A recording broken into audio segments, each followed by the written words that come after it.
فرمایا حرمت علیکم المیتۃ والدم ولحم الخنزیر وما اہل لغیر اللہ بہ، حرام کیے گئے ہیں تمہارے اوپر نمبر 1 میتہ مردار، جو جانور از خود مر جائے، بات اس جانور کی چل رہی ہے جو ہماری شریعت میں حلال، گائے ہو، بیل ہو، بھینس ہو، بکری ہو، دمبا ہو، بھیڑ ہو، جو از خود مر جائے جس کو ہم مردار کہتے ہیں۔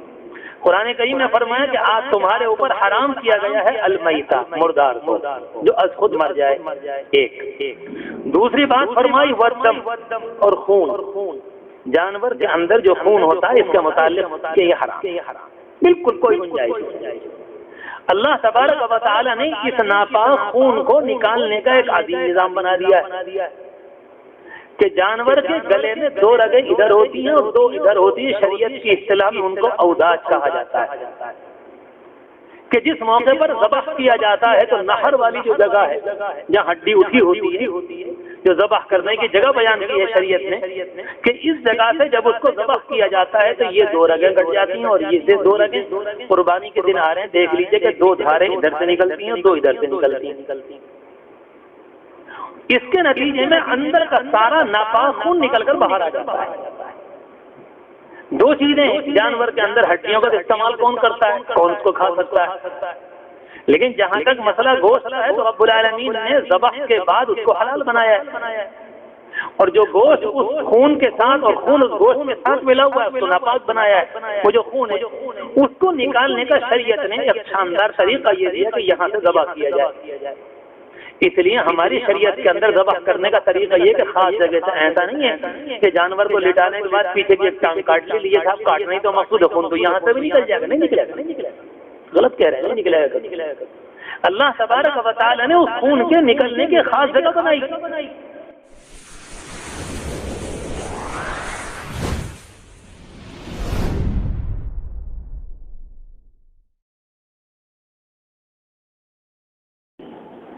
أعوذ بالله من الشيطان الرجيم بسم الله الرحمن الرحيم حرمت عليكم الميتة والدم ولحم الخنزير وما أهل لغير الله به والمنخنقة والموقوذة والمتردية والنطيحة وما أكل السبع إلا ما ذكيتم وما ذبح على النصب وأن تستقسموا بالأزلام ذلكم فسق اليوم يئس الذين كفروا من دينكم فلا تخشوهم واخشون اليوم أكملت لكم دينكم وأتممت عليكم نعمتي ورضيت لكم الإسلام دينا فمن اضطر في مخمصة غير متجانف لإثم فإن الله غفور رحيم صدق اللہ العظیم۔ قابل احترام بھائیوں اور قابل قدر نوجوان دوستوں اور عزیز طلبہ، قرآن مجید کے 6 پارے میں سورہ مائدہ ہے، اور یہ سورہ مائدہ کی 3ری آیت ہے۔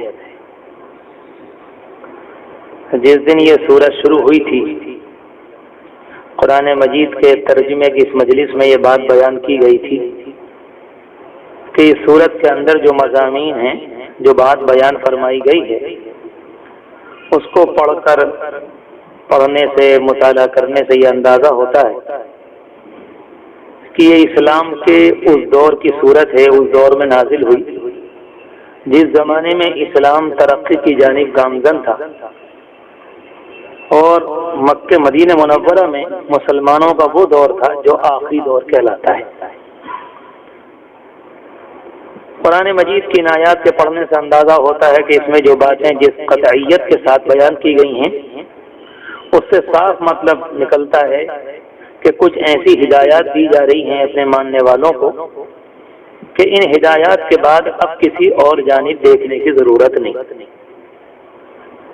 انداز بیان، بات کو کہنے کا طریقہ جو اس صورت میں ہے، اور جس طرح سے صفائی ستھرائی کے ساتھ ایک ایک لفظ کو الگ بیان کیا گیا، اس کو پڑھنے سے اندازہ ہوتا ہے جیسے کہ آخری ہدایات دی جا رہی ہیں کہ اس کے بعد اب کسی اور جانب دیکھنے کی یا کچھ غور کرنے کی ضرورت نہیں۔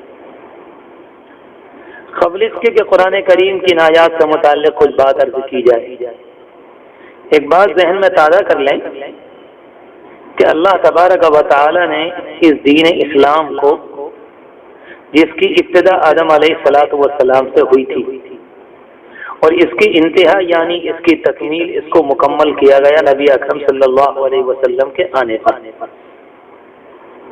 جو لوگ یہ سمجھتے ہیں کہ آدم علیہ السلام کے زمانے کا دین الگ تھا، نوح علیہ السلام کے زمانے کا دین الگ تھا، سب مختلف دین تھے، سچی بات یہ ہے کہ یہ بات زیادہ اچھے طریقے پر نہیں کہی جاتی۔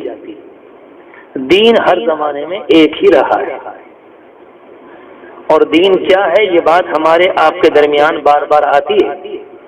دنیا کی تمام اچھائیوں کو ایک جانب کر لیجئے، تمام ان برائیوں کو ایک جانب کر دیجئے جن برائیوں کو واقعتاً انسانی طبیعت برا جانتی ہے۔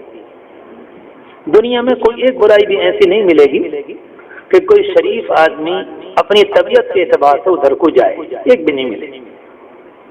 کتے کا گوشت حرام ہے، کوئی شریف آدمی کبھی ایسا نہیں ملے گا جو یہ کہے کہ مجھے حلال گوشت کے مقابلے میں یہ اچھا معلوم ہوتا ہے۔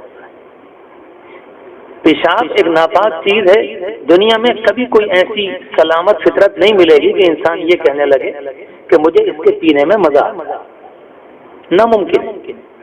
تو وہ تمام اچھائیاں جو اللہ تبارک و تعالی نے انسان کی فطرت میں رکھی، ان تمام کو ایک جانب کر لیجئے، اور وہ تمام برائیاں جو اللہ نے انسان کے مزاج میں رکھ دی ہیں ان کو ایک جانب کر لیجئے، اور ان دونوں چیزوں کا مجموعہ جو کامل مکمل صورت بن کر سامنے آئے گی، اسی کا نام دین اسلام۔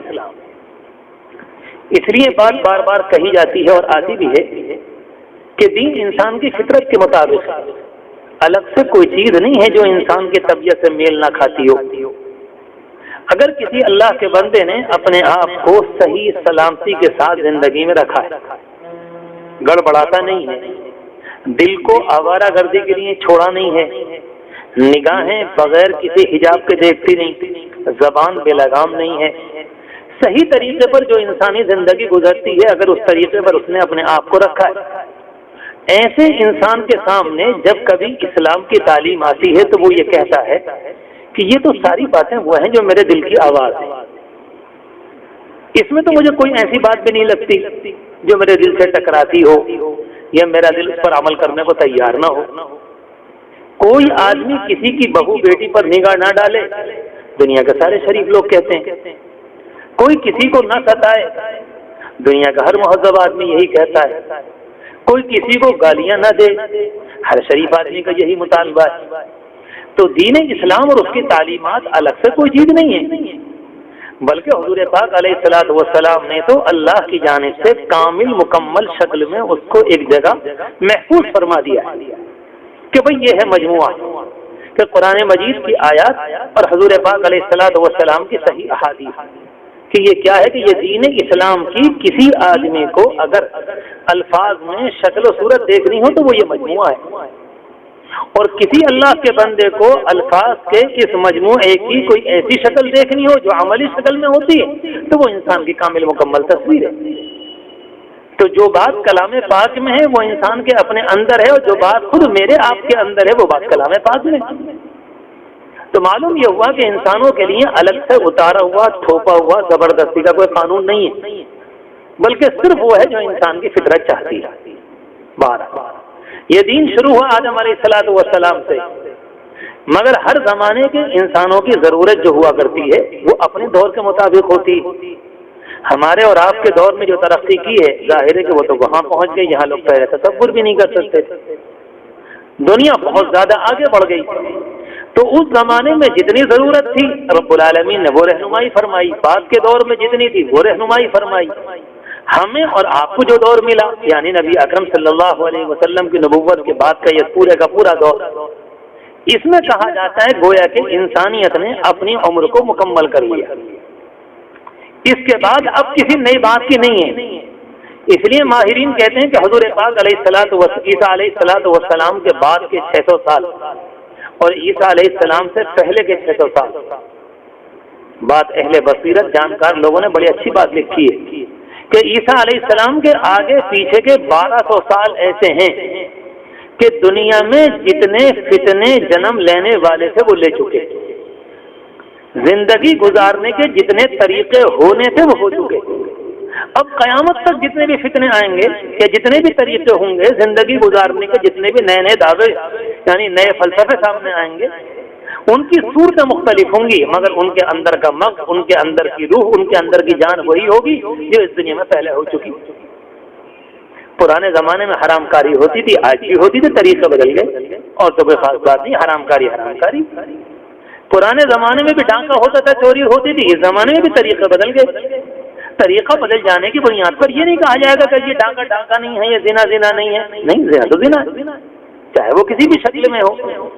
تو عرض کرنے کا مقصد یہ ہے کہ حضور پاک علیہ الصلوۃ والسلام کی آمد سے پہلے جتنے فتنے آنے تھے وہ آ چکے۔ اللہ تبارک و تعالی نے نبی اکرم صلی اللہ علیہ وسلم کو آخر میں بھیجا، آپ کی ذات کے ذریعے اس دین کو مکمل کر دیا جس کی ابتدا آدم علیہ السلام کے ذریعے ہوئی تھی۔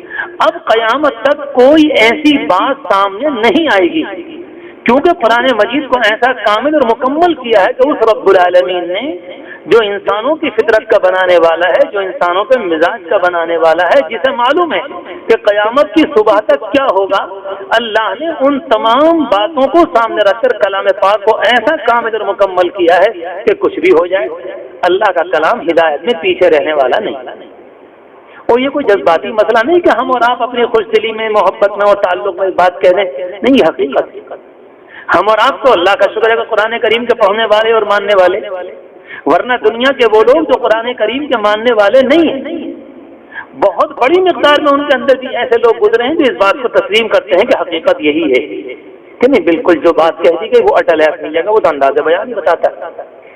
تو ایک بات تو یہ عرض کرنی تھی کہ اللہ تبارک و تعالی نے جو دین آدم علیہ السلام کے ذریعے شروع فرمایا اور کامل مکمل ہوا وہ آپ کی ذات پر۔ اب جب کامل مکمل ہو گیا تو اس کی ہدایات خود بتلاتی ہیں کہ انسان کتنی منزلوں سے گزرے گا، قرآن کریم کی ہدایت ہر موقع پر رہنمائی کرے گی۔ کچھ بھی ہو جائے، کچھ بھی ہو جائے، انسانی دنیا کہیں پہنچ جائے، ایک لمحہ زندگی میں ایسا نہیں آئے گا کہ کوئی اللہ کا بندہ یہ کہے کہ بھئی ہمیں اسلام کے اندر اس کا جواب نہیں ملتا، ایسا نہ ہوتا۔ ایک بات۔ دوسری بات یہ عرض کرنی ہے کہ کبھی کبھی ایسا ہوتا ہے کہ سبق کے آ جانے کے بعد قوم پر کچھ زمانہ گزر جائے تو قوم اس سبق کو یا تو بھول جاتی ہے یا اپنی جانب سے کچھ اس میں ملا لیتی ہے، یہ اضافہ کر لیتی ہے یا کچھ کمی کر لیتی ہے۔ ہر دور میں قوم نے اپنی تعلیم، اپنے سبق، اپنی ہدایت کے ساتھ یہی کیا ہے۔ اسی بنیاد پر کتابیں گڑبڑی ہوئی، اسی بنیاد پر لوگوں نے کتابوں کو کہیں چھوٹا کر دیا تو کہیں بڑا کر بڑا کر دیا، کہیں اپنی جانب سے کچھ ملایا۔ اللہ تبارک و تعالیٰ نے کلام پاک میں بنیادی احکام، ہمارے ڈھانچے میں ایک ریڑھ کی ہڈی ہے، اسے کہا جاتا ہے کہ یہ انسان کی بنیاد ہے کہ اس کے بغیر اس کا ڈھانچہ باقی نہیں رہ سکتا۔ تو قرآن مجید کے اندر رب العالمین نے بنیادی احکام کو اتنا صاف کر کے پیش کیا ہے کہ اس میں کسی طرح کا کوئی شک نہیں، اور جب بنیادی ڈھانچہ باقی ہے تو دنیا کا کوئی فتین یا دنیا کا کوئی دجال اسے گڑبڑ نہیں کر سکتا۔ اور یوں بھی رب العالمین کی جانب سے کتاب کی حفاظت کی ذمہ داری۔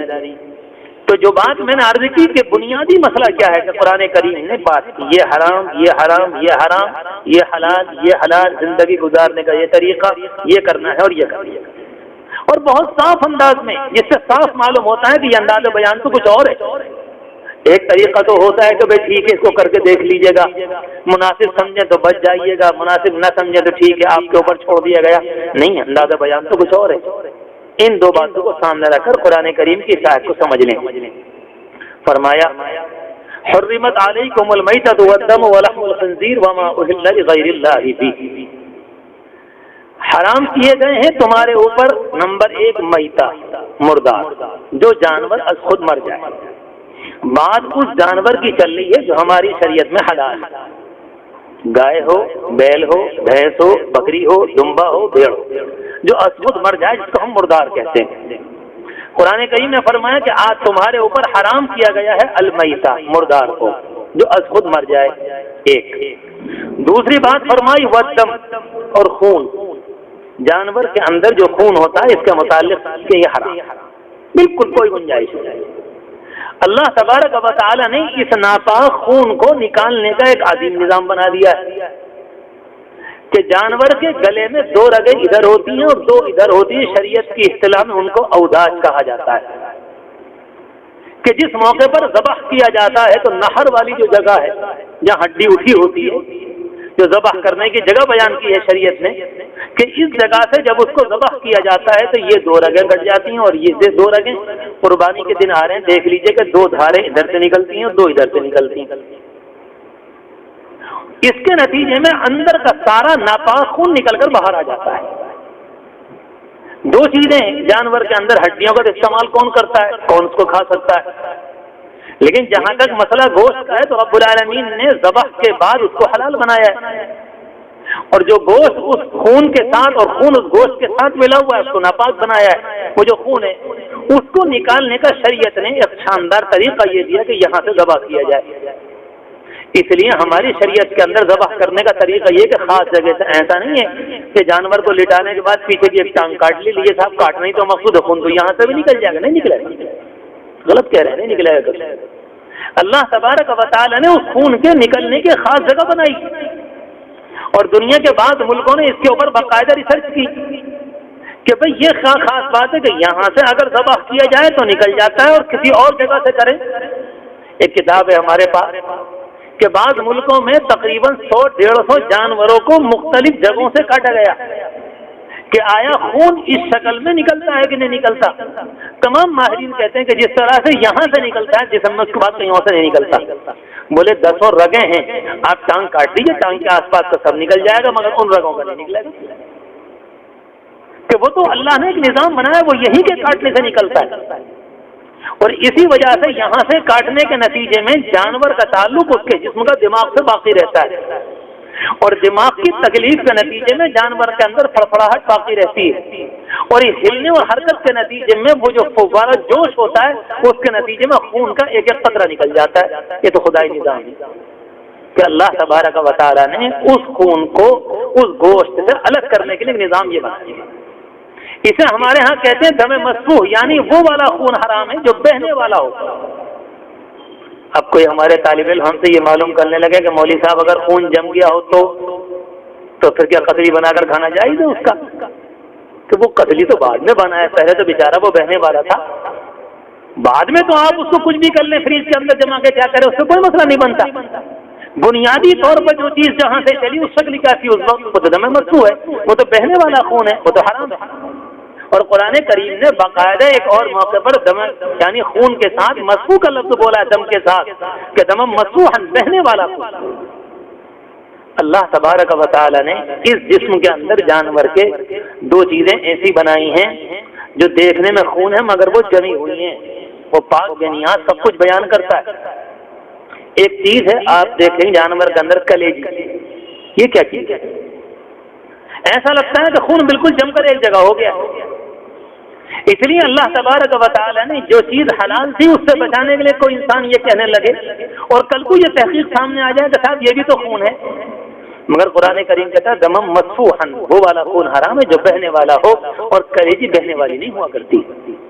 اس لیے کہا جاتا ہے کہ وہ حلال ہے. گوشت کا بقیہ حصہ جانور کے اندر جو ہوتا ہے وہ حلال ہے, اس چیز کو نکالا گیا. تو ایک بات ہے میتا, نمبر 2 خون, نمبر 3 لحم الخنزیر. اس کا تو کہنا چاہیے کہ اس کی تو کھال کیا اور اس کی ہڈیاں کیا اور اس کا گوشت کیا اور اس کی چربی کیا, یہ تو ایسا ناپاک کہ فطرت کے اعتبار سے ناپاک کہ اس مسئلے میں تو کوئی گنجائش ہی نہیں. اسلام کے اوپر دنیا میں ہر زمانے میں اعتراض ہوا تو اس زمانے میں بھی اعتراض ہوا. جن لوگوں کو اس چیز کے کھانے کا کچھ زیادہ شوق چل رہا ہے, دنیا کی بہت سی قومیں آج بھی اتنی بڑی مقدار میں کہ خدا کی پناہ اسی کو کھاتی. میں کہا جی اسلام نے حرام کیا ہے. کسی مولوی صاحب سے پوچھا ہوگا کیوں حرام کیا؟ جی گندا ہوتا ہے. کہا کہ اس زمانے میں تو فارمنگ بڑی زبردست ہو رہی ہے, 3 دفعہ تو نہلائے جاتے ہیں صبح سے شام تک, اور سارے کیڑے مارے جاتے ہیں, ان کی غذائیں بھی الگ ہیں, ان کا کھانا بھی الگ پک کے آتا ہے. تو کیا مطلب جناب خنزیر گائے ہو گئے کیا؟ عجیب و غریب کہانی. ارے خنزیری تو ہے, تم تو اسے شیشے کے روم میں پالنا شروع کر دو اور تمام جراثیم کا دروازہ بھی بند کر دو, شاندار طریقے پر قالین پہناؤ, پھر مخمل لپیٹ دو اس کے اوپر, ہونا کیا ہے؟ فطرت نہیں بدلا کرتی. اللہ تبارک و تعالی نے لحم الخنزیر کو حرام کیا ہے اور اس میں کچھ نہیں. اس زمانے کے اندر لوگوں نے محنت کر کے جب دیکھا اور تلاش کیا کہ بھئی مسئلہ ہے کیا. ہمارا اور آپ کا معاملہ تو یہ ہے کہ ہم اور آپ اس سے پہلے بات آ چکی ہے 2 ہفتے پہلے کہ جب رب العالمین نے یہ فرما دیا حرام ہے تو حرام ہے. عیسائیوں کی غلامی میں مانا تو کیا مانا, دنیا کے ماہرین کا مانا تو کیا مانا. حضور پاک علیہ السلام کی بات کو ماننا چاہیے کہ آپ نے قرآن پڑھ کر بیان کر دیا بھائی یہ حرام ہے, بات ختم ہو گئی. ہم دیکھنے کو تیار نہیں ادھر کو. اس زمانے کے اندر باقاعدہ کیا کہنا چاہیے اس سے دوربین سے اور جو خوردبین ہوتی ہیں اس سے اور کیڑے کو پہچاننے کے جو طریقے ہیں اس سے اور خون کی چھنائی اور خون کے اندر دیکھنے والے آلات جو ہے پتہ چلا کہ اتنے خطرناک باریک کیڑے ہوتے ہیں جو انسان کو کینسر کی بیماری میں ڈال دیتے ہیں اور بھی ہزاروں بیماریاں. ٹھیک ہے, تو اس زمانے میں ایک اعتراض یہ آیا کہ صاحب اگر ان تمام بیماریوں والے جراثیم اس خنزیر کے اندر سے ختم کر دیے جائیں تو ایسی دوائیں دی جائیں کہ وہ سارے ان کے اندر سے جراثیم ختم ہو گئے. لہذا اب کوئی آدمی اگر کھاتا ہے تو یہ والا گوشت نہ تو اس کے جسم میں بیماریاں پیدا کرے گا, نہ اس کے خون میں وہ باریک والے کیڑے ہوں گے, نہ اس کے جسم کے گوشت کے اندر یہ جراثیم مزید پیدا ہوں گے. تو معلوم یہ ہوا کہ ایک تحقیق کے نتیجے میں آپ اس پر پہنچے کہ 4-5 چیزیں آپ کو ملی. سوال یہ پیدا ہوتا ہے کہ اللہ تبارک و تعالیٰ نے کلام پاک میں جب حرام فرمایا تو تنہا اس بنیاد پر حرام نہیں کیا تھا کہ اس میں کچھ گندے خطرناک جراثیم پائے جاتے. مسئلہ یہ نہیں تھا, کہیں بھی بیان نہیں کیا. یہ تو مسئلہ ہے ہی نہیں. اگر یہ بات کہی جاتی کہ صاحب اس بنیاد پر ہم حرام کر رہے ہیں تو ٹھیک آپ کو کہنے کا حق تھا. یہ مسئلہ کہاں بیان کیا؟ قرآن کریم تو یوں بیان کرتا ہے کہ ہم نے تمہارے اوپر خنزیر کے گوشت کو حرام کیا. اور جب خنزیر کا گوشت حرام ہے تو اللہ تبارک و تعالی نے نبی اکرم صلی اللہ علیہ وسلم کے ذریعے 1400 سال ہو گئے اور ہر شریعت میں ہر دور کے اندر اس کو حرام بیان کیا گیا. تو اس طرح سے سینکڑوں سال گزر گئے. اس کی ناپاکی پر دنیا کے تمام صحیح لوگوں کا اتفاق ہے کہ یہ تو نجس العین ہے. معلوم یہ ہوا کہ 2-3 باتیں اگر آپ کو معلوم ہو گئیں اور آپ مشینوں سے ان چیزوں کو ختم کر دیں تو آپ کو یہ کیا معلوم کہ رب العالمین نے کن کن بنیادوں پر اس کو حرام کیا تھا. ابھی تو 2 ہی باتیں معلوم ہوئی ہیں. کچھ زمانے کے بعد کچھ تحقیق اور ہوئی تو 15-20 بیماریاں اور نکل آئیں. کچھ زمانے کے بعد اور تحقیق ہوئی تو 15-20 اور نکل آئیں. اس کم وقت میں تو نکلتی رہیں گی اور آپ تحقیق فرماتے رہیے گا. سب کچھ ماننے کو تیار ہیں مگر قرآن مجید کی اس بات کو ماننے کو تیار نہیں ہے کہ اللہ نے اس ناپاک گوشت کو حرام کیا ہے. اس نے فرمایا حرمت علیکم المیتۃ والدم ولحم الخنزیر وما اہل لغیر اللہ بہ.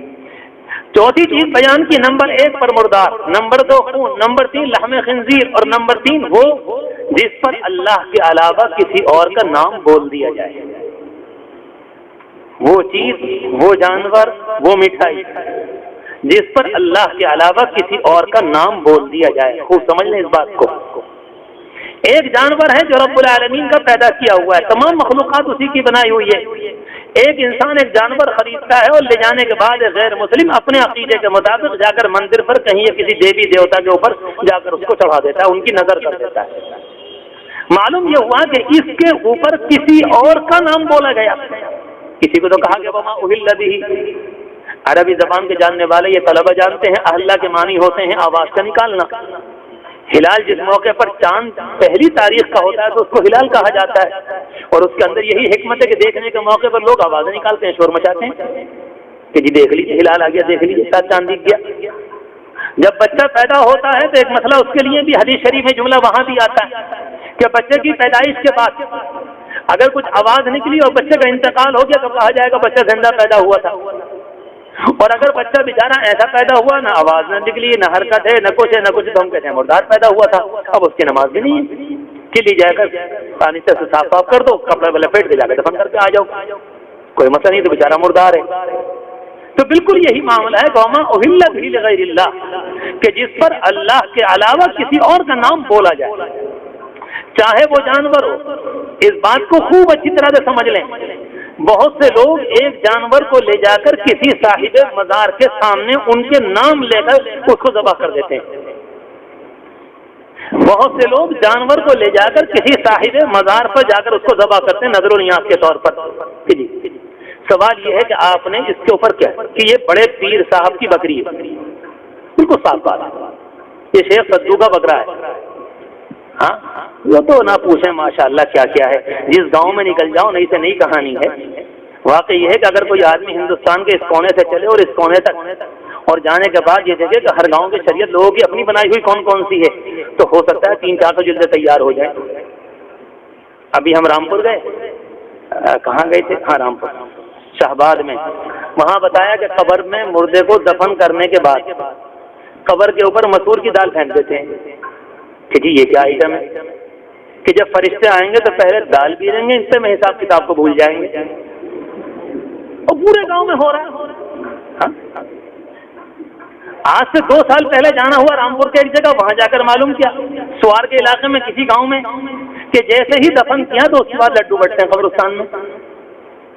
کیا مطلب؟ بڑی خوشی کی بات ابا مر گئے, کیا مطلب ہے پھر؟ تو کچھ زمانے کے بعد لوگوں نے یہ کہا کہ یار وہ ہاتھ دھندے ہو رہے ہیں, یہ تو کوئی بات نہیں ہے, اور قبرستان میں نل بھی نہیں ہوتا. بولے بھائی آئندہ کبھی کوئی میٹھی چیز لے کر آیا کرو. تو پتہ چلا کہ اس کی جگہ کھجوریں آ گئی تو وہ بھی ذرا کچھ گیلی سیلی سی ہوتی ہیں. اب اس کی جگہ چھوارے آ گئے اس گاؤں میں کہ فوراً دفن کرنے کے بعد سب کو 5-5 چھوارے دیے جاتے ہیں. کہیں بھی چلے جائیں آپ, جو ایک راستے میں چلے جائیں راستے میں ایک مزار پڑے گا تو یہ کون سی والی زیارت ہے کہ یہ جھاڑو والی زیارت ہے کہ جو بھی بیماری ہو وہاں کا مجابر جھاڑو لے گا آپ کے اوپر ادھر ادھر سے پوچھ دے گا آپ کو لوگ ٹھیک ہوگی جھاڑو والی زیارت کہ جی وہاں جگہ چلے جائیے, ایک وہ گندا تالاب ہے اس میں جا کر نہا لیجیے آپ کی کھجلی ٹھیک ہو جائے گی. جی وہ غریب کہانی ہے, نہ پوچھے. کہیں کو نکل جائیں وہاں بالکل اپنی شریعت الگ تیار کی ہے امت نے. اس کی روشنی میں یہ بات سمجھنا آئے گی جو میں نے اس لیے عرض کی, بات لمبی ہو گئی. وما اہل لغیر اللہ بہ, ہر وہ چیز جس پر اللہ کے علاوہ کسی اور کا نام پکارا جائے. تو بہت سے لوگ کہتے ہیں کہ جس موقع پر اس بکرے کو ہم نے ذبح کیا فلاں پیر صاحب یا فلاں صاحب مزار کے نام, اس موقع پر نام تو ہم نے اللہ کا لیا تھا. مسئلہ اللہ کے نام لینے کا نہیں ہے, آپ نے لیا کہ نہیں کیا اس کا مطلب نہیں. بنیادی طور پر مسئلہ یہ کہ یہ جانور آپ کے اندر کیا نیت تھی کہ کس کے لیے قربان کیا گیا. مسئلہ تو یہ, وہ تو بات کی بات ہے کہ آپ نے اللہ کا نام لیا کہ نہیں لیا. آپ گھر سے لے کر چلے کہ یہ بکرا میں نے اس لیے خریدا ہے کہ فلاں صاحب مزار کو جا کر مجھے نظر و نیاز کے طور پر, صدقے کے طور پر, ہدیے کے طور پر ان کی قبر پر جا کر اس کو قربان کرنا, نیت تو یہاں بدل گئی. اب آپ اللہ کا نام لیں یا نہ لیں اس سے یہ حلال ہونے والا نہیں ہے. اس زمانے میں یہ مسئلہ بہت آتا ہے. بالکل یہی مسئلہ مٹھائیوں کا ہے, یہی مسئلہ قبروں پر کسی چیز کو پیش کرنے کا ہے. ہم اور آپ جس دور کے اندر ہیں یہ باتیں اگر بیان کی جاتی ہیں صاف صاف تو بہت سے لوگ کہتے ہیں مولانا یہ زمانہ ان باتوں کے کرنے کا نہیں ہے, ذرا آپ بھی سمجھداری کی بات کریں. مطلب یہ کہ پکے مشرک ہو جائیے پورے, یہ مطلب ہے ان کی وجہ سے, حالات کی وجہ. یہ کیوں نہیں کہتے کہ ہاں بات کو کہنے کا طریقہ ہونا چاہیے. یہ تو کہنا چاہیے کہ بھائی ٹھیک ہے پوہڑ پن سے نہ کہا جائے, ڈنڈے کے طریقے پر نہ کہا جائے, زبردستی منوانے کے طریقے پر نہ کہا جائے. لیکن قرآن کریم کے جو حقائق ہیں اور قرآن کریم کے جو بیانات ہیں کیا زمانے کے حالات اور اتار چڑھاؤ کو دیکھ کر یہ بھی بدل سکتے ہیں؟ وہ تو اپنی جگہ بالکل اٹل ہے, اس سے کیا ہوتا ہے, کوئی مانے کہ نہ مانے اس سے کیا. تو بالکل بدیہی حقیقت, بالکل یہی معاملہ جانور کا, یہی معاملہ مٹھائی کا, یہی معاملہ کپڑوں کا, ان تمام چیزوں کا. عربی جاننے والے طلبہ جانتے وما اہل, جس چیز کے اوپر, یہ اتنا عام لفظ ہے کہ اس کے اندر سب کچھ آ گیا کہ جس چیز پر اللہ کے علاوہ کسی اور کا نام پکارا جائے گا, فلاں صاحب کے لیے, فلاں کی قبر کے لیے, فلاں صاحب مزار کے لیے ہم نے اس کو چیز کو دے دیا کہ ٹھیک ہے.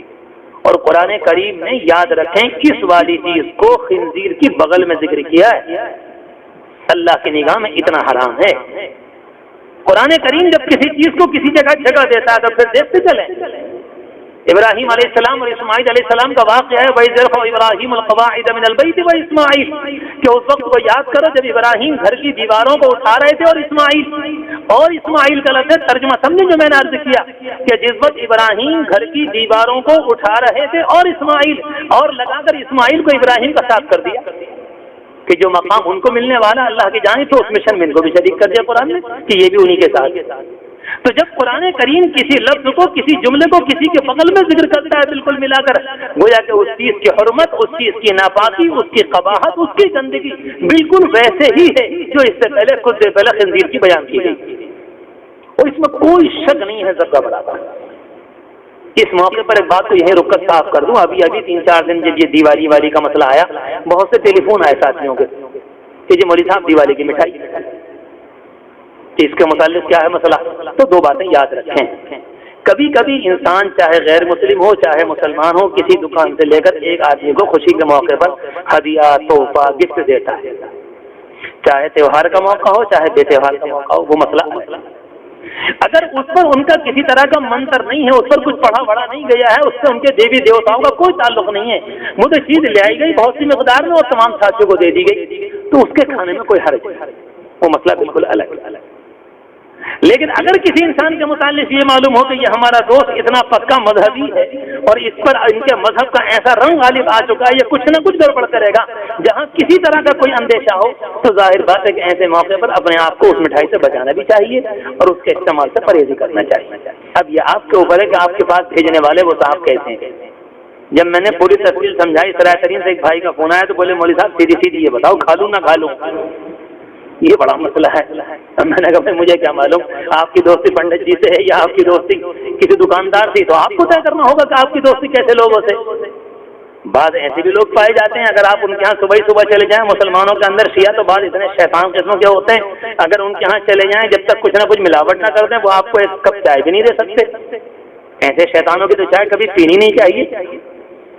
اب کوئی آدمی معلوم کرنے لگے مولوی صاحب شیعہ کی چائے، مسئلہ چائے کا نہیں ہے، مسئلہ اس کی حرکت کا ہے، تو مسئلہ تو اس پنڈت جی کے بھیجنے کا ہے جن سے آپ کی سلام دعا اور آپ کی دوستی وہ خود کس رنگ کے، پہلے یہ تو طے کرو، یہ تو آپ کو طے کرنا ہے کہ وہ کس رنگ کے، آیا پکے مذہبی ہیں اس کے علاوہ کچھ بولنے سوچنے دینے کو تیار نہیں، یہ واقعہ نارمل قسم کا آدمی، سیکولر قسم کا آدمی جیسے عام پبلک ہوتی ہے کہ یہاں سے خریدا اور یہاں سے دوست کو بھیج دیا، اس میں کوئی حرج نہیں۔ ارشاد فرمایا وما اہل لغیر اللہ بھی، یہ تو چار، یہ چار چیزیں ایسی ہیں کہ ان سے پکے درجے کے حرام، اس میں کسی طرح کے حلال ہونے کی کوئی گنجائش ہے، بالکل مر گیا تو مر گیا۔ آگے ارشاد فرمایا والمنخنقۃ والموقوذۃ والمتردیۃ والنطیحۃ، چار جانور اور بیان کیے۔ ایک جانور تو وہ ہوتا ہے جس کو کہیں پھندا لگ جائے کسی وجہ سے اور بیچارے کا گلا ہی دب گیا، منخنقہ جسے کہتے ہیں پھندا لگ کر مر جانا، کہیں جنگل میں کسی جگہ کوئی پھنسا کہیں۔ دوسری بات آگے فرمایا والموقوذہ، ایسا جانور جس کے چوٹ لگ گئی، اور یہ ساری باتیں ان جانوروں کی چل رہی ہیں جو حلال ہیں، اور جو حرام ان سے کوئی مطلب نہیں ہے یہاں پر۔ دوسرے جس کو چوٹ لگ گئی ہو، اب چوٹ ظاہر بات ہے ٹکرا کر بھی لگ جاتی ہے، ایکسیڈنٹ کے نتیجے میں بھی لگ جاتی ہے، کوئی جانور کہیں آ گیا ویسے بھی لگ جاتی ہے، کسی طرح سے لگی اور وہ اس کے نتیجے میں مر گیا۔ دو تیسری بات فرمائی والمتردیہ، کوئی جانور اوپر سے نیچے کو گر گیا،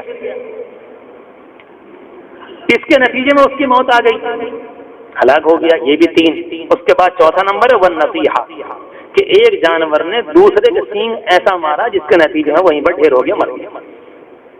یہ چار جانور ہیں۔ اتنی بات قرآن کریم جو اوپر ابھی میں نے عرض کی تھی خون والی، کہ جب کوئی جانور خود مر جائے تو اس کا مطلب یہ نکلا وہ جو اندر حلال گوشت تھا اور وہ حرام نکلنے والا خون باہر نکلنے والا تھا وہ نہیں نکلا، وہ اندر رہ گیا اور وہ مر گیا۔ وہ ناپاک خون اس کے جسم کے اندر سرایت کر جاتا ہے۔ کسی موقع پر آپ دیکھ لیں مہتر کبھی کبھی چمڑا اتار رہے ہوتے ہیں جانوروں کا، ابھی قربانی کا موقع آ رہا ہے، آپ ذرا اسے غور سے دیکھیے کہ سے ذبح کرنے کے بعد ایک جانور کی کھال کو اتارا گیا، اس کا گوشت کتنا خوبصورت ہوتا ہے۔ اور کسی موقع پر کہیں سے گزرے اور کہیں پر مہتر اگر کسی کی کھال اتار رہے ہوں مرے ہوئے جانور کے، اس گوشت کو دیکھ لیجیے گا،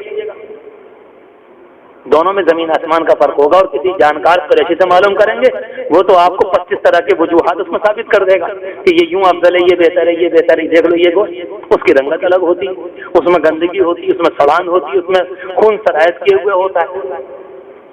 تو معلوم یہ ہوا کہ یہ چار چیزیں جب بھی بیان کی گئی، چار جانوروں کا نام لیے گئے، خود بخود گلا گھٹ کر مر جائے، سینگ کے نتیجے میں مر جائے، چوٹ کے نتیجے میں مر جائے، اوپر سے گرنے کے نتیجے میں مر جائے۔ جب یہ سارے خود بخود مر گئے تو وہ ناپاک خون جو باہر نکلتا ہے وہ نہیں نکلا، وہ اندر شامل ہو گیا، اور جب شامل ہو گیا تو اس کا مطلب یہ کہ خون جو ہے وہ گوشت کے ساتھ مل گیا، اور اس کا نتیجہ پھر کیا نکلے گا؟ وہ جو حرام چیز تھی وہ باہر آنی چاہیے تھی، وہ باہر نہیں آئی، باہر نہ آنے کے نتیجے میں یہ کہا جائے گا کہ سب حرام۔ اب یہاں قرآن کریم نے ان چار سے متعلق ایک بات بیان فرمائی، ارشاد فرمایا وما اکل السبع، چار چیزیں اور پانچویں یہ ہے جس کسی کو درندہ کھا لے۔ کوئی بکری اٹھا کر لے گیا، کوئی بھیڑیا، کوئی شیر اٹھا کر لے گیا، کوئی چیتا اٹھا کر لے گیا، ٹھیک ہے وہ بھی مر گیا۔ اب قرآن کریم یہاں بیان کرتا ہے الا ما ذکیتم، کہ یہ تمام چیزیں حرام ہیں، اوپر والی نہیں، اوپر والی چار نہیں، اوپر میتا، خون، لحم خنزیر اور جس پر غیر اللہ کا نام پکارا جائے۔ میتا تو اندر سڑ جانے کی وجہ سے خون کی ناپاکی سامنے آ چکی، لحم خنزیر کے متعلق بات آئی، اور وما اہل بہ۔ اب آپ کہیں گے مولانا خنزیر کے اندر بھی گندگی ہوتی ہے، خون میں بھی گندگی ہوتی ہے، مردار میں بھی۔ اب اگر کسی پر پیر صاحب کا نام لے دیا گیا تو اس میں کون سی گندگی ہو گئی؟ مسئلہ ہے نا، وہ یہ بھی گندگی نظر آ رہی، یہ بھی نظر آ رہی، یہ بھی نظر آ رہی۔ اگر کسی پر غیر اللہ کا نام لے دیا گیا اللہ کے علاوہ کسی اور کا، تو اس میں کون سی گندگی؟ یاد رکھیں اسلام میں اس گندگی سے بڑھ کر اندر عقیدے کی گندگی ہوتی ہے، اس لیے شرک کو ناپاکی کہا گیا، نجس ہے بالکل۔ تو یہ تمام چیزیں تو ہیں اپنی طبیعت فطرت کے اعتبار سے ناپاک، اور اہل لغیر اللہ بھی جو ہے جس پر اللہ کے علاوہ کسی اور کا نام پکارا گیا، وہ کس لیے؟ عقیدے کی خباثت کی بنیاد پر، عقیدے کی ناپاکی کی بنیاد پر، کہ ایک پاک چیز جس کو اللہ نے پیدا کیا تھا اپنی ذات کے لیے، جب پیدا کرنے والا وہ ہے تو اگر قربانی کبھی ہوگی اس جانور کی تو اسی ذات پاک کے نام پر اس کو لے کر کسی اور جگہ پر کاٹ دیا گیا، صرف اس لیے کہ تاکہ وہ خوش ہوں گے۔ تو معلوم یہ ہوا کہ دل کا رخ بدل گیا، طبیعت کہیں تھی اور کہیں کی کہیں پہنچ گئی۔ ہم اور آپ جب قربانی کرتے ہیں نا اس زمانے میں، انی وجہت وجہی للذی، اللہ میں اپنے رخ کو آپ کی طرف کرتا ہوں، آپ کی طرف، آپ کی طرف۔ کیا کہا جائے، ہر چیز میں تو عجیب و غریب ہماری کہانی ہوتی چلی جا رہی۔ اسے کٹرے کو پچھاڑا، لٹایا، جو قربانی والے ہیں کھڑے ہوتے، جی مول صاحب تم ہی کر دو ذرا۔ اللہ کے بندے مسئلہ قربانی کا نہیں تھا، قربانی کیا ہے بیچاری، وہ تو 3 دن کا ایک عمل ہے کہ انسان اپنی جانب سے ایک عمل کو پیش کر رہا۔ مسئلہ تو یہ کہ انی وجہت وجہی للذی، کہ اللہ میں نے اپنے رخ کو آپ کی طرف کیا، اس ذات کی طرف جس نے زمین آسمان کو پیدا کیا ہے، کہ کم از کم آپ کر رہے ہوتے تو آپ پڑھ رہے ہوتے، آپ کے اندر جذبہ آتا، آپ میں بیداری آتی، آپ کی طبیعت کے اندر ایک بناؤ آتا کہ نہیں مولوی صاحب تم ہی کر دو اس کام کو۔ ٹھیک ہے، ہو تو گیا، ذبح بھی ہو گیا، قربانی بھی حلال ہے، قربانی بھی ہو گئی، سب کچھ ہے، مگر اسلام کرنے والے کے اندر جو روح پیدا کرنا چاہتا ہے اس روح سے بہت بڑی حد تک آپ کے اندر محرومی رہی۔ حضور پاک علیہ الصلوۃ والسلام کے متعلق آتا ہے جب جانور کو لٹایا کرتے تھے، لٹانے کے بعد آپ نے یہ والا حصہ پاؤں کا اس کے شانے پر رکھا، کیونکہ لٹانے کے بعد جب شانہ نیچے کو آ گیا، اور پھر اس کے بعد آپ نے وہ بکرے کو کیا۔ ایک صحابی کہتے ہیں کہ میں نے آپ کو خود دیکھا کہ آپ نے اس کے سینگ کے اوپر، مسند احمد کے اندر روایت موجود ہے، آپ نے سینگ کے اوپر ہاتھ رکھا اور ایک جانب پاؤں رکھا، اور اس کے بعد آپ نے یوں پڑھا کہ اللہ میں نے اپنے دل کے رخ کو آپ کی طرف کیا۔ ان سے پڑھ کر سچے دل کا تو انسان دنیا میں کوئی نہیں آیا، اور جب وہ اس طریقے پر کر کے بتلا رہے ہیں اور پوری طرح سے ان صلاتی و نسکی و محیای و مماتی، کیا غضب کی آیت ہے، میرا مرنا جینا، میری عبادت، میری قربانی سب آپ کے لیے۔ تو ایک کام رہ جاتا اس موقع کی جو آیات پڑھی جاتی ہیں، یہ دعا ہے، تنہائی میں غور کر لیجیے گا کہ انسان نے گویا کہ ان جملوں کو پڑھ کر اپنے آپ کو خدا کے حوالے کر دیا ہے۔ بس جانور کا گلا تو واقعتاً جانور کا کاٹا جا رہا ہے، ورنہ پڑھنے سے ایسا لگتا ہے کہ چلا تو وہ گیا، مگر قرآن کریم کی آیات اور دعاؤں کے جملوں سے معلوم ہو رہا ہے کہ میں نے اپنے آپ کو اللہ کے حوالے کر دیا۔ وہ تو عجیب و غریب کا اس کے اندر جو جملوں میں گہرائی ہے کہ مالک سب کچھ آپ ہیں، لا شریک لہو، آپ کا کوئی شریک نہیں ہے، مجھے تو اسی کا حکم ہے، میں نمبر 1 پر تابعداری کرنے والوں میں ہوں، میں نمبر 1 پر ایمان اسلام لانے والوں میں ہوں، اس کا تو مفہوم ہی ہے۔ خیر آگے فرمایا وما اکل السبع الا ما ذکیتم، تو اوپر کے 4 تو الگ ہیں، اور اس کے بعد جو 5 بیان کیے گئے، پھندا لگ کر، چوٹ لگ کر، اوپر سے نیچے آ گیا سینگ والا، یہ جانور نے کسی کو کھا لیا۔ قرآن کریم ان 5 کے متعلق یہ کہتا ہے کہ الا ما ذکیتم، اگر آپ دوڑ کر گئے، بکری کو پھندا لگا ہوا تھا، ابھی ہل رہی تھی، تڑپ رہی تھی، آپ نے جا کر فوراً ذبح کر دیا، اب یہ خود بخود مرنے والی نہیں ہے، اب یہ مذبوحہ ہے، یہ ذبح کی ہوئی ہے، اب یہ حلال ہے کیونکہ ناپاک خون نکل کر باہر چکا ہے، اس میں کوئی بات نہیں۔ اس لیے قرآن کریم کہتا ہے الا ما ذکیتم، اگر تم نے ان کو ذبح کر لیا، مگر یہ کہ جب تم نے ان کو ذبح کر لیا اور اس طرح سے ان کو بچا لیا ان کی تباہی اپنی موت سے، اب یہ سارے کے سارے جانور حلال ہیں، یہ 5 کے 5۔ بھیڑیا لے کر جا رہا تھا، ادھر سے آپ نے اپنی گاڑی دوڑائی، وہ چھوڑ کر بھاگ گیا، آپ نے بکری کو جا کر ذبح کر لیا۔ وہ دوسرا مسئلہ ہے کہ کیونکہ اس کا منہ لگ گیا ہے، جراثیم آ گئے ہوں گے، آپ کھائیں نہ کھائیں، وہ آپ کی طبیعت کا مسئلہ ہے، ورنہ وہاں اگر آپ نے ذبح کر دیا اور زندہ ہاتھ آ گیا تھا اور ایسا بھی نہ ہو جیسے ایک لطیفہ ایک صاحب سنایا کرتے. لطیفہ کیا ہے؟ ایک اچھی کہانی ہے. شکاریوں کی پارٹی شکار کھیلنے کے لیے گئی تھی. صبح کو بھی شکار نہیں ہوا, شام کو بھی شکار نہیں ہوا, دوپہر میں بھی آلو کھائے, شام کو بھی آلو کھائے. اگلے دن کوئی پرندے پر کسی نے کوئی فائر وائر کیا, وہ پرندہ لگ تو گئی, اس کی گولی وولی جا کے وہ تالاب میں گر گیا. ایک صاحب نے جلدی سے لنگی ہونگی باندھی, دوڑ کر وہاں گئے اور لے کر آئے پکڑ کے, مگر وہ بیچارہ پرندہ مر چکا. ایک مولوی صاحب بھی گئے ہوئے تھے, تو مولوی صاحب سے وہ یہ کہنے لگے, مولوی صاحب کل بھی دال کھائی تھی, شام بھی اور دوپہر کے لیے آلو ہیں. کل دال کھائی تھی, صبح بھی اور شام بھی اور دوپہر کے لیے آلو ہیں, اب بتاؤ یہ حلال ہے کہ نہیں؟ ارے وہ صاحب کو کچھ ہلی ولی کہ نہیں ہلی, تو مسئلہ یہ نہیں ہے, بالکل صاف بات ہے. حرکت کس کو کہتے ہیں؟ الا ما ذکیتم, جب آپ نے اس کے اندر حیات کو دیکھا, زندگی کو دیکھا. بات بڑی تفصیل سے چلی جائے گی, ورنہ حضور پاک علیہ الصلوۃ والسلام نے کوئی بات چھوڑی نہیں ہے کہ جانور کی آواز نکل جائے, یہ بھی زندگی کی علامت ہے. جانور ہاتھ پاؤں کو ہلائے زور سے, یہ بھی زندگی کی علامت ہے. اس کی ریڑھ کی ہڈی کے اندر حرکت ہو, یہ بھی زندگی کی علامت ہے. وہ اپنے سر کو اٹھا کر ایک مرتبہ پٹک دے, یہ بھی زندگی کی علامت ہے. اور جب اس کو ذبح کیا جائے تو تیزی کے ساتھ خون نکلے کہ یہ بھی زندگی کی علامت ہے. اتنی بہت سی علامتیں بیان کر دی ہیں کہ نہیں یہ بھی ہے اور یہ بھی ہے اور یہ بھی ہے, کوئی ایک تو ہوگی علامت. کسی مسئلے پر تشنا نہیں چھوڑا کہ نہیں کچھ پتہ نہیں چل رہا ہے کہ صاحب لگ رہا ہے کہ ہاں الا ما ذکیتم. آگے فرمایا وما ذبح علی النصب, اور وہ جانور جو کسی استھان پر ذبح کر دیا جائے, وہ جانور جو کسی استھان پر کسی مزار پر ذبح کر دیا جائے. وان تستقسموا بالازلام, اور یہ کہ تم حصے کو تقسیم کرو, حصے کا مطالبہ کرو تیر کے ذریعے. پرانے زمانے میں تیروں کی ایک کہانی تھی کہ مشرکین مکہ نے بعض تیر تیار کیے تھے, اور جو مجاور ہوتا تھا بیت اللہ شریف کا, اس کے پاس وہ تیر رہا کرتے تھے. اور اپنی بے وقوف جو زندگی ان کی گزرا کرتی تھی, بعض تیر کے اوپر ہاں لکھ دیا گیا تھا, بعض تیروں پر نہ لکھ دیا گیا تھا. اور جب کہیں لمبے چوڑے سفر پر تجارت کے لیے جانا ہوتا تو متولی صاحب کے پاس, مجاور صاحب کے پاس آتے, انہیں کچھ نذرانہ دیتے اور جا کر کہتے کہ ذرا یہ بتلا دیجیے کہ ہمارا یہ والا سفر مبارک رہے گا کہ نامبارک. کہتے ٹھیک ہے. انہوں نے پیسے لے کر پہلے جیب میں رکھے اور اس کے بعد اندر سے تیر نکال کر لایا, ذرا اسے اپنا ہلایا اور تیر نکالا. اب دو ہی باتیں اس پہ لکھی ہوئی تھی, یا تو ہاں یا نہیں. اگر ہاں لکھا ہوا آ گیا تو ٹھیک ہے آپ کا سفر مبارک, اور نہ آ گیا تو پھر آپ کا سفر نامبارک. بند کر دینا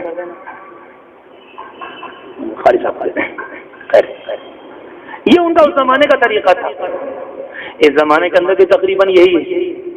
عقیدہ تو مختلف شکلوں میں جاری رہتا ہے. توحید جس طرح سے کامل شکل میں چلی آ رہی, تو عقیدہ بھی اس زمانے کے اندر لوگوں نے اپنے اپنے طور پر نہ معلوم کیسی کیسی چیزوں کو ایجاد کیا ہوا ہے. اس زمانے میں تو ہاں اور نہ تھا, اور اس زمانے میں کیا ہے, سفر سے گھر سے اٹیچی لے کے نکلے کہ جی کالی بلی آگے سے گزر گئی, جی صاحب بس ٹھیک ہے, اب نہیں معاملہ ٹھیک نہیں. کوا بول گیا آج, بھائی ٹھیک نہیں. الو بول گیا صاحب, تو آپ تو پھر الو سے بھی احمق ہوئے, کوے سے بھی احمق ہوئے, کالی بلی سے بھی کمزور ہو گئے. تو پھر انسان کا بنے کر رہے ہو, پھر اللہ سے دعا کرو اللہ میں ہمیں بھی کوئی پلا بلا بنا دے. یہ تو اور کیا کوئی بات ہوئی. ایک طرف سے جب باتیں کرنے پر آئیں گے اشرف المخلوقات, ارے پھر دیکھیے ماشاءاللہ ہم چنی اور ہم یوں اور ہم یوں, فرشتوں نے ہمارے سامنے سجدہ کیا اور اللہ نے ہمیں یوں بنایا مسخر, اور ہوا ایسی کھسک رہی کہ کالی بلی گزر گئی. یہ کوئی بات ہوئی ہے؟ اتنا عقیدہ انسان کا کم ہو کہ بات بات کے اوپر آنے کے بعد لوگ سوال کرتے ہیں آ کر, کون ایسا ہو گیا کہ ایسا ہو گیا کہ ایسا ہو گیا. کبھی کسی اللہ کے بندے نے کچھ خواب میں دیکھ لیا کہ صاحب آج کل یہ دیکھ رہا ہوں, آج کل وہ دیکھ رہا ہوں, آج کل وہ دیکھ رہا ہوں. جب حالات کمزور ہوتے ہیں تو خواب بھی اسی قسم کے دیکھتے ہیں, جب اچھے ہوتے ہیں تو خواب بھی اسی قسم کے. خواب بھی تو بہت سمجھدار ہے نہیں. کچھ زمانے پہلے دروازے پر کھڑا ہوا تھا, ایک صاحب آ کر بولے کہ مولانا اپنے مکان میں چاروں طرف مستقل سونا دیکھ رہا ہوں. تو میں کہنے لگا توڑا تو نہیں ہے ابھی, بنانے کو پیسے بھی نہیں ہوں گے. اور میں نے کہا آپ کے حالات کمزور چل رہے ہوں گے. بولے ہاں حالات تو بہت کمزور چل رہے ہیں. میں نے کہا سنبھل کے, کبھی کسی سرمایہ دار کو یہ والا خواب نہیں دکھے گا, آپ کو ضرور دکھے گا, کیونکہ حالات کمزور چل رہے ہیں. بجائے اس کے کہ انسان محنت کے میدان میں اترے, ہاتھ پاؤں اللہ نے دیے ہیں. یہ تو کوئی بات نہیں ہو جس طرح سے اس زمانے میں جہیز کے موقع پر نہیں ہو رہا. جہیز کے موقع کی جو کہانی ہے بالکل وہی جو ہمارے کئی بزرگ بیان کرتے ہیں, ہندوستان میں موجودہ لوگوں میں, موجودہ بزرگوں میں بیان کرتے ہیں اس طرح سے کہ جس موقع پر بارات جا رہی ہوتی ہے اور وہ بیچارہ لڑکی والا اللہم سلم سلم کی تصویر پڑھ رہا ہے, اللہ خیر فرمائیے گا, خیر فرمائیے گا. آ رہی ہے ڈاکوں کی بارات, آ رہی ہے چوروں کی, پنکھا بھی اٹھا لو, ڈبل بیڈ بھی اٹھا لو, مسلح بھی اٹھا لو, اس کے ہینگر بھی اٹھا لو, سب کچھ, اس کی موم بتی بھی اٹھاؤ, اور صاحب اس کی صابن دانی بھی اٹھاؤ, سب اٹھاؤ, لوٹ لے سب. اب وہ بیچارہ اللہم سلم اللہ خیر فرمائے, اللہ خیر فرمائے. یہ ہو رہا کیا اور کیا بھئی یہی تو کہنا چاہ رہا ہوں کہ صاحب کہ پر حضور بھیک مانگنے کے لیے آیا ہوں، صابندانی بھی دے دیجیے گا، چپل بھی دے دیجیے گا، اور ہاں میری ماں کے پاس بھی نہیں ہے، میری بہن کے پاس بھی نہیں ہے، اس کے لیے بھی دے دیجیے گا. کیا کہا؟ اس کے علاوہ تو کچھ نہیں. کون کر رہا ہے کہ نہیں کر رہا ہے اس سے کوئی مطلب نہیں، حقیقت صرف یہ. بالکل اس کے علاوہ کچھ اس سے بڑا بھکاری پن کوئی نہیں ہوگا. اس سے بڑا کچھ بجائے اس کے کہ انسان جا کر یہ کہے کہ آپ کی لڑکی چاہیے، آپ کا سامان نہیں چاہیے. اللہ کا شکر ہے میرے پاس 2 بازو، اللہ نے مجھے ہمت دی، اللہ نے مجھے طاقت دی، میں فقیر نہیں ہوں، نہ میرے باپ فقیر، میں کوئی بھیک مانگنے نہیں آیا آپ سے، مجھے کچھ نہیں چاہیے. اللہ نے مجھے آپ دعا دے دیجیے، مجھے آپ کی سرپرستی چاہیے، دعائیں چاہیے. پھر دیکھیں اگر کوئی اللہ کا بندہ محنت کرے، کم کرنا چاہے تو معاملہ کم ہو جائے گا. ابھی مراد آباد کے لوگ آئے تھے، تیسرے سال میں بلا کر لے کر گئے تھے، محنت کی کم ہوئی کچھ، یعنی جو گندگی ایسے موقع کی ہوتی ہیں، غلط باتیں رسومات کم ہوئی تو کہنے لگے مولانا اتنا کم کر لیا، اللہ کا شکر ہے 4-5 سال کے اندر. بولے طے کر لیا گیا کہ اتنے لوگ آئیں گے تاریخ رکھنے کے، غالباً 14 آدمی، ولیمے میں صرف اتنے آئیں گے، نکاح میں اتنے لوگ ہوں گے، اس کے علاوہ کچھ نہیں. بس جیسے آدمی چاہے محنت کر لے. 12 فرمایا ان تستقسموا بالازلام، اور یہ کہ تم قسمت حاصل کرو، اپنے حصے کا مطالبہ کرو ان تیروں کے ذریعے. بات تیروں کی چل رہی تھی. اس کے بعد فرمایا ذالکم فسق، یہ تمام کھلی ہوئی بغاوت ہے، یہ نافرمانی ہے، یہ صریح گناہ ہے، یہ تمام چیزیں جن کا نام اوپر آیا کہ یہ حرام. آگے فرمایا الیوم یئس الذین کفروا من دینکم فلا تخشوهم واخشوم. قرآن مجید کی آیت پر انشاءاللہ بات کو روکوں گا. قرآن مجید کا بیان ہے الیوم اب یئس الذین کفروا من دینکم، کافر تمہارے دین سے مایوس ہو چکے. قرآن کریم کا عجیب و غریب اعلان ہے. فلا تخشوہم، اب ان سے بالکل پریشان ہونے گھبرانے کی ضرورت نہیں ہے. بخشونی، میری ذات کا خیال کرو. جب قرآن کریم کا یہ لفظ ہے کہ الیوم اب کا مطلب آج نہیں بلکہ یہ زمانہ، یعنی حضور پاک علیہ الصلوۃ والسلام کا آخری دور. عجیب و غریب بات لکھی مفسرین نے، بہت گہری، ذرا سمجھ میں یعنی ذرا مشکل سے آئے گی، غور کرنے کی بات ہے کہ جب قرآن کریم نے ان تمام چیزوں کو حرام کر دیا کہ یہ بھی حرام ہے، یہ بھی ہے، یہ سب حرام. مشرکین مکہ نے ان تمام چیزوں کو مستقل طور پر اپنی غذا بنا رکھا تھا. مردار کو بھی کھا لیا کرتے تھے، جمع ہوا خون بھی کھا لیا کرتے تھے، اور چیزیں تو وہ چڑھایا ہی کرتے تھے، اور جوؤں کے تیر کے ذریعے گوشت بانٹا کرتے تھے، اونٹ کو کاٹتے تھے، اسے گوشت کو بانٹتے تھے. یہ تمام چیزیں ان کی اپنی خود ساختہ شریعت کے اندر بالکل جائز. ابراہیم علیہ الصلوۃ والسلام کے دین کی تو بکریاں ادھڑ دی تھی، اور ان کا یہ اپنا دین تھا کہ سب جائز. ان کے ذہن میں یہ بات تھی، حضور پاک علیہ الصلوۃ والسلام سے ٹکرانے کے نتیجے میں، بار بار ٹکراؤ کے نتیجے میں، آخری وقت تک ایک حملہ ہو، پھر دوسرا اور تیسرا اور چوتھا اور پانچواں اور غزوہ خندق، اور اس کے بعد صلح حدیبیہ، کہ وہ یہ سمجھتے تھے کہ ایک نہ ایک وقت ایسا آئے گا کہ ہمارے ان کے درمیان کچھ لے دے کی پالیسی طے ہوگی کہ بھائی ٹھیک ہے، مکے میں تم بھی رہو، ہم بھی رہیں گے، یہ تمہارا اصول ہے، یہ ہماری زندگی ہے، ٹھیک نہ ہم آپ سے کبھی بولیں گے، نہ آپ ہم سے کبھی اس مسئلے میں کوئی بات کیجیے گا. ان کے ذہن میں یہ بات ہے. لیکن جب قرآن کریم کی یہ والی، قرآن کریم کے اندر یہ ہدایات آئی، رب العالمین کی جانب سے یہ پیغام ملا، نہیں یہ حرام، یہ حرام، یہ حرام، وہ فوراً سمجھ گئے کہ معاملہ اب گڑبڑ ہے.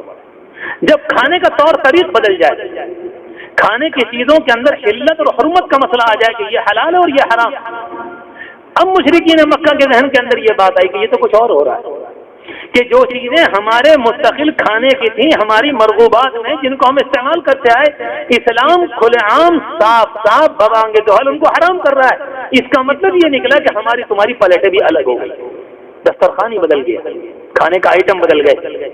اور جب کسی قوم کے درمیان یہ معاملہ ہو جائے تو پھر ہمیشہ یاد رکھیں یہ اس بات کا اعلان ہے کہ اب دوستی اور صلح کا کوئی امکان نہیں.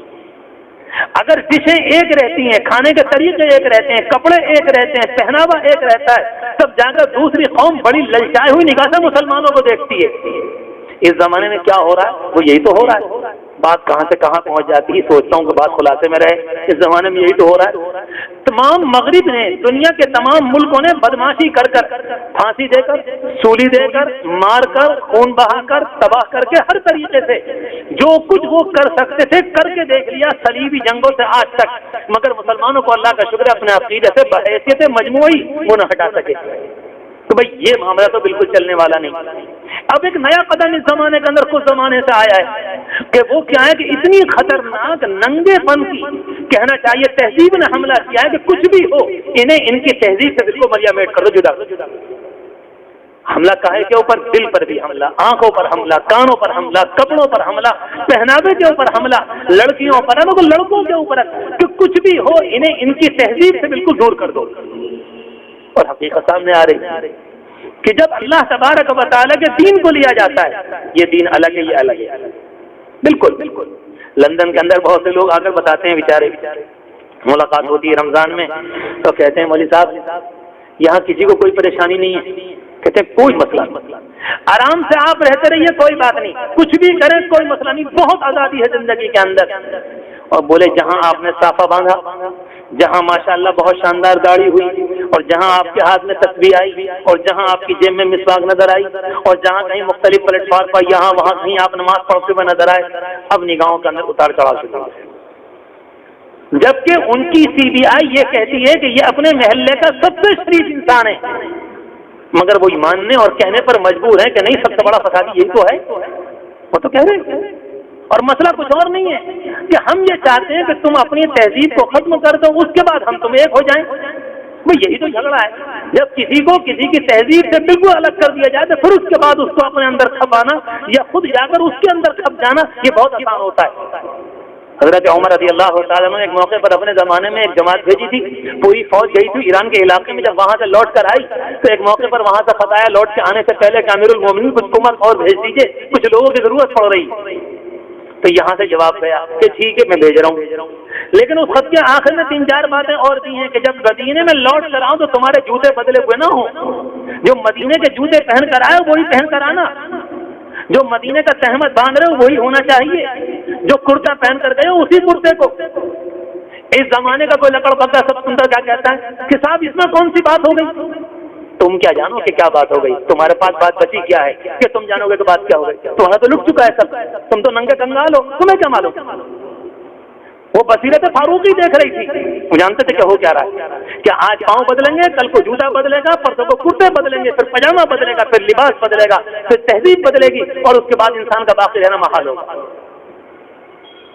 حضرت مولانا بہاء الحق صاحب رحمۃ اللہ علیہ بڑی شاندار مثال دیا کرتے تھے کہ بہت سے لوگ کہتے ہیں صاحب اسلامی تہذیب کو اگر ہٹا دیا تو کیا ہو جائے گا؟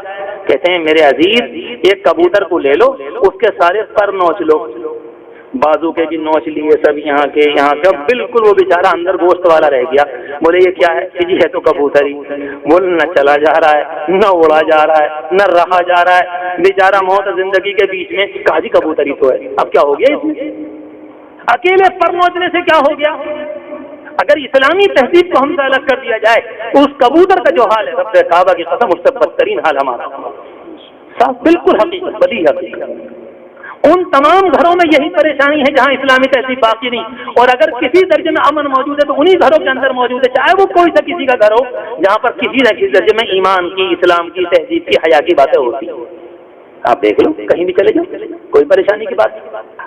تو میں نے عرض کیا کہ جب مشرکین مکہ کو قرآن کریم کی یہ ساری باتیں معلوم ہوئی کہ اب تو یارو کھانے کے طریقے بدل گئے، حلت اور حرمت کا مسئلہ آ گیا کہ یہ حلال اور یہ حرام، ان کا کھانا الگ ہمارا الگ، تو فوراً سمجھ گئے کہ صلح کا جو امکان تھا، ہم یہ سوچ رہے تھے کہ کبھی ہم بھی بازی مار لیں گے یا کبھی لے دے کی بات ہوگی، وہ دور لد گیا۔